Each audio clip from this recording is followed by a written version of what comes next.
I used to think testing someone's love was crazy. Like, who actually does that? Well, I'm about to tell you how I turned into exactly that kind of person. And honestly, I'm still not sure if I regret it or if he just proved my point. I'm CLA 35, and this is how I managed to blow up the best relationship I've ever had just to see if it was real. You know how they say working in certain jobs changes how you see the world? Try handling divorces every day. I'm buried in paperwork from people who swore they'd be together forever, only to end up arguing over who gets the dog or the air fryer. Seeing love fall apart over and over again messes with your head. It made me cynical, skeptical, even about the whole idea of forever. Maybe that's why I started testing love like it was some fragile experiment instead of something you're supposed to nurture. Before I dive deeper into my mess, if you like stories about real relationships, tough lessons, and emotional twists, make sure to subscribe. We share daily real-life stories that might just make you rethink everything you thought you knew about love. Now back to the disaster I created. I met Ethan at a coffee shop. Yes, the cliché kind where he spilled his latte on my laptop, and I pretended to be annoyed while secretly thinking he was cute. He had this charm, not in the flashy way but in the subtle way that sneaks up on you. Kind eyes, easy smile, and a way of making you feel like you're the only person in the room. We clicked instantly. Dates turned into weekends, weekends into plans for the future. He was everything I thought I wanted: attentive, supportive, genuinely good. But here's the thing. When you're used to seeing love fall apart, it's hard to believe when it's going right. I started overthinking. Does he love me as much as I love him? Would he fight for me if I pushed him away, or am I just convenient? These thoughts festered until one day, fueled by nothing but my own insecurity, I decided to find out. I think we need a break, I told him casually over dinner, like I was discussing the weather. Ethan looked at me confused, hurt flashing in his eyes, but he didn't argue.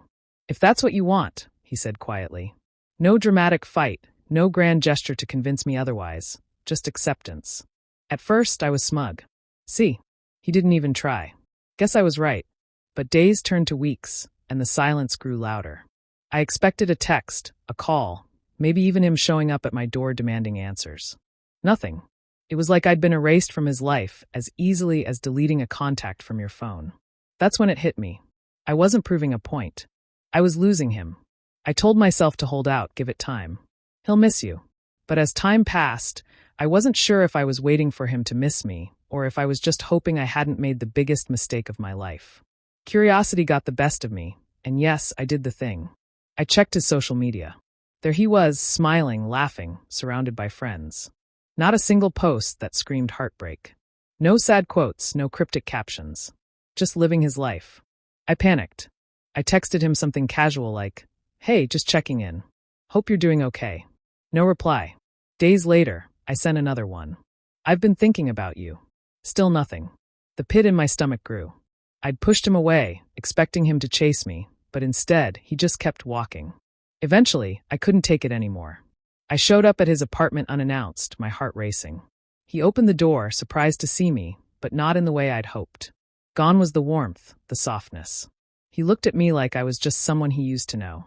"Hey, CLA. What are you doing here?" His voice was polite, distant. I wanted to talk. "I miss you," I blurted out, tears threatening to spill. He nodded slowly and let me in. We sat on his couch, the same one where we'd spent countless nights watching movies, our legs tangled together. But now there was a space between us that felt wider than the Grand Canyon. "Why?" he asked simply. I tried to explain about my fears, my insecurities. How I thought if I pushed him away, he'd prove how much he cared. He listened quietly, then said something I'll never forget. "CLA, love isn't about passing tests. It's about showing up, even when it's hard." I did show up. You just didn't see it. I wanted to scream, to beg to undo every word I'd said that night at dinner, but it was too late.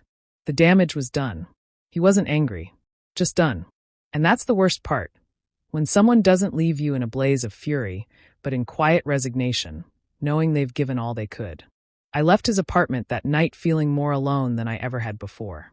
Not because I was single, but because I'd sabotaged something real for the sake of my own doubt. And guess what? He didn't come after me.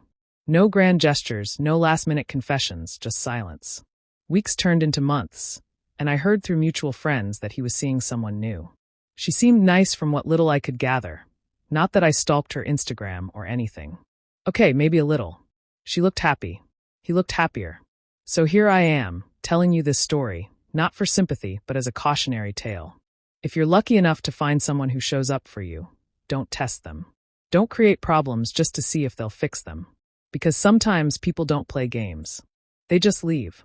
And if you're still here, thanks for listening. Subscribe if you want more stories like this, real, raw, and maybe a little painful. Because sometimes the hardest lessons are the ones we bring on ourselves.